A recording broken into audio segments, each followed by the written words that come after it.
Hey folks, Pastor Jordan here, bringing you this week's sermon preview from the grounds here at West Glenville Reformed Church.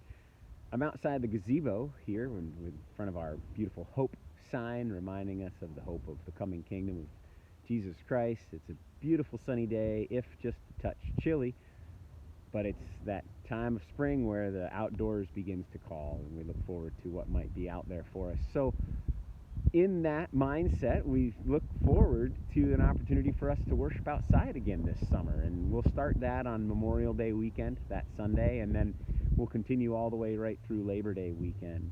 Outdoor worship when the weather's nice, not rainy. We'll gather around here at the gazebo. You can bring lawn chairs, you can bring blankets, you can bring little tables to set up and have your coffee with you.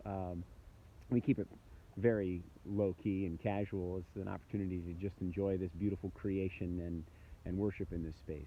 Now, that's a few weeks out, so why am I telling you about it now? Well, because in just a couple of weeks, we're going to gather for a spring cleanup day where we'll spend a little part of a morning working on the grounds of the church, getting things ready for the coming summer season, not only for outdoor worship, but for all the other events that will happen, maybe some cookouts down at the pavilion, or some campfires around the campfire there next to the pavilion, or whatever might be coming here at our church for worship and for extra activities. So we want to get the grounds cleaned up. That's Saturday, May 6th, starting at 9 a.m. You show up, bring whatever yard tools you think you might want to use that day, and we'll get together and make this place beautiful.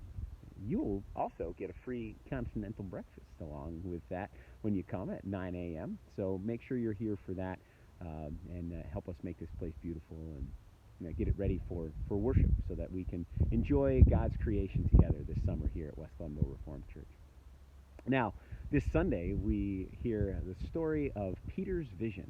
That's what it's called. It's the story where Peter, whose main mission and ministry was to be the center of the church in Jerusalem, the new Christian church that Christ had founded.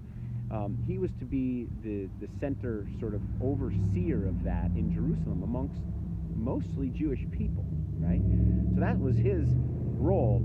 However, he has in this vision, a vision that we'll talk more about in worship on Sunday, but essentially what the vision does is it invites him to consider that there is a bigger picture to Christ's invitation, that it's not just to, say, the people in Jerusalem or to the Jewish people or people of Hebrew heritage, that it actually extends far beyond those limitations.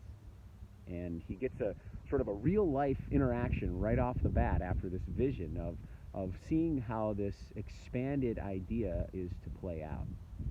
So what we'll do on Sunday is look at how does that speak to us? What is our message from this as we are called to be those who share the good news of the gospel of Jesus Christ with the world around us? This idea of God's love and God's light and the world coming to us, but not just us, coming to everyone else as well, and going out to the world in new and different and deeper and more expansive ways. So it's more an idea of how do we follow where Christ's light is already going, and less how do we share it, right? It's already out there working, and we'll see in this story of Peter and the people that he encounters, we'll see how the light and the love of God was already at work in someone's life, and Peter was just there to seal the deal. So we're going to take a look at that story this week, and we'll hear a lot of stories like this of the time in between Jesus' resurrection and his ascension and the early church, and sort of getting them set up for what was to come. So that's what we'll be looking at this week and in the weeks to come. And I just hope you can join us for worship. Come Sunday morning, 10 a.m. Eastern Time, right here at church. If you can't join us in person, right here on this YouTube live stream, we will be going live at 10 a.m. Eastern Standard Time, and you can join us that way. I hope you have a blessed, sunshiny rest of your Thursday, and I will talk to you soon. Blessings.